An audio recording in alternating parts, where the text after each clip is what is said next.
Hello Sagittarius, thank you for joining me for your weekly forecast for week commencing the 21st of May. A tremendous development starts this week with the Sun moving into your opposite sign of Gemini. Here over the next month it gives you an opportunity to work on partnerships, to interact with people and to enjoy the relationships that you have. Now of course, many of us are thinking about one key relationship, and with Mars also forging a terrific angle to the Sun all this week, if there is someone you're getting on well with, be it a friend, a special friend, or a partner, there could be a lot of sort of energy pulsating between you, and this can get you out and about. You can do some enjoyable pursuits like walking, cycling, perhaps if you enjoy things like racket sports. It's good to have a bit of a competitiveness, but also something that keeps you on the move. Then again, you may enjoy some kind of mental interaction with someone who switches on your mind, and you enjoy sharing a hobby or a pursuit together. So this week can be a very, very upbeat week for relationships on the basis of this one aspect alone.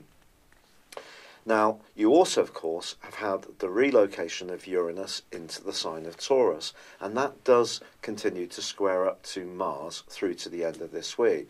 That can create the potential for stress, especially if you try to do too much this week, pack too much in.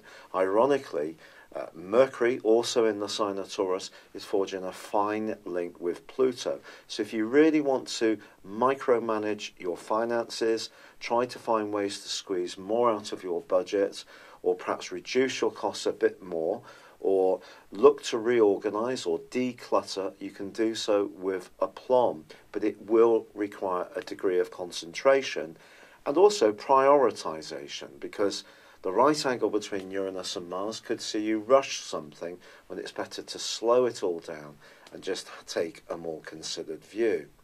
However, in the second half of this week, Venus, which is now in a very passionate, sultry part of your scope, is in opposition with Saturn.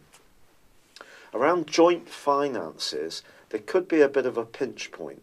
Again, not necessarily just in a romantic context, could be in a business partnership, could be a relationship with your bank. But if you have been a bit free and easy with your resources, it's possible that something could come up, a conversation, which just checks this somehow. If you're in a relationship where the level of intimacy is not quite as you would like, this could make you stop and think about whether you want to continue with this. But the angle between the Sun and Mars gives you a vast opportunity to talk things through. But if you're footloose and fancy free, I think Venus's opposition with Saturn could make you think a little bit more pessimistically about what your prospects are.